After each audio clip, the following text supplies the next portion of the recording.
To ask questions about events unfolding now, here at home and just a few hours plane ride away to the east, is a test of faith and also of resolve. To admit to feeling unsure, uncertain, far less to voice doubts about so much as a word of the information broadcast around the clock from official sources about the war in Ukraine, is to risk personal and professional ruin.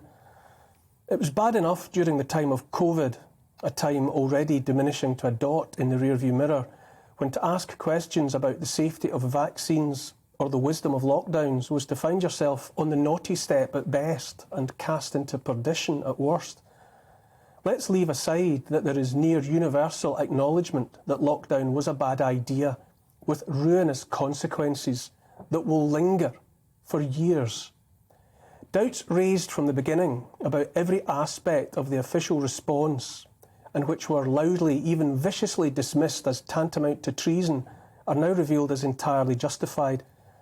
Already long is the line of those who once baited and ridiculed those questioning the official narrative, but who are now keen to distance themselves from old opinions, in hopes of it appearing they were always wary, always unsure, that they too had had their doubts all along. Now, with tragedy unfolding in Ukraine, wanting to know more than that which is being bellowed from every outlet is to face withering rebuke, ridicule and personal attack. A week or two on from COVID, and we are in another new world, or rather a rehash of the world I grew up in, 70s and 80s world, where nuclear apocalypse was so omnipresent it was the subject of chart-topping pop songs. When two tribes go to war, one is all that you can score, sang Frankie Goes to Hollywood. Two tribes, how apt. Believe me when I say to you, sang Sting, I hope the Russians love their children too, and all that. World War III and its 100-year winter of an aftermath is no longer just the subject of movies, but once more the talking point of the day. London Mayor Sadiq Khan bothered to announce that London was well prepared for a nuclear attack, whatever that meant. Maybe it means Khan and his cronies are well prepared, private bunker and all. With talk of mutually assured destruction back in the tabloids, it might seem the time to ask questions about what best to do in the interests of the greatest number of people. It might be timely to make sure we do not now, in the heat of the moment, take the steps many already fear will lead to Armageddon.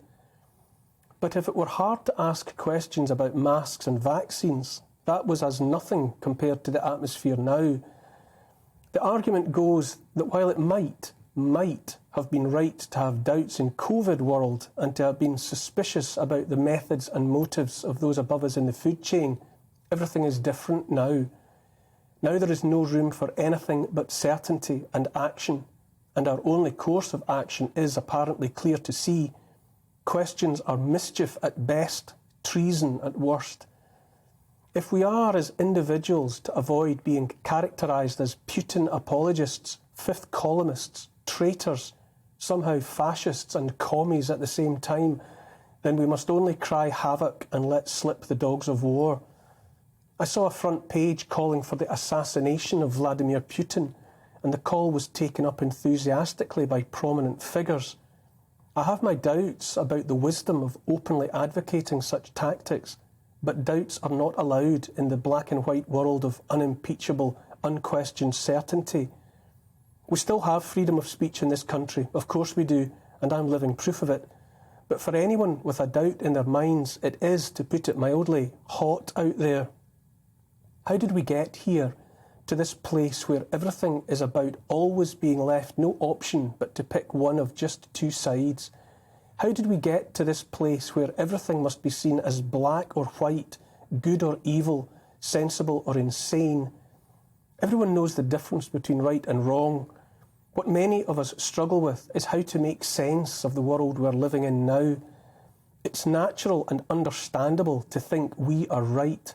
We in the West have often been right, that much is certain, and at times we have moved heaven and earth to make as much of the world as possible mirror our own rightness. But being right does not stop others looking on at us and wishing we were out of the way, that we would stop being who we are and doing what we do. Those people are prepared to do things we regard as unthinkable to make that so. Just because we are right and they are wrong, actually wrong in terms of the ultimate rule book, will not necessarily make them change their ways. Scotland's national bard, Robert Burns, said something along the lines of wishing he had the power to make it that we might see ourselves as others see us. Surely the last 2 years have shown us that the powers that be are at least fallible, and that it's not just our right, but our obligation and responsibility to ask questions of those powerful people in hopes of revealing as complete and as nuanced a picture as possible. Surely we owe that much to ourselves and to our children.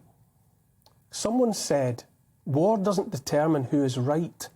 War only determines who is left. Right and wrong are not all that is at issue here. What is happening a few hours away by plane is much more complicated than that. I know enough to know that much. The solution, if solution there is, must exist in the shades of grey no one likes. Both sides will have to feel they can say to their audiences, we won. I assume the Russians love their children too, and the Ukrainians and everyone else within reach of all the damage that is possible now. I certainly love mine, and in the interests of keeping the world safe for them, safe enough at least, I will continue to air my doubts and ask my questions.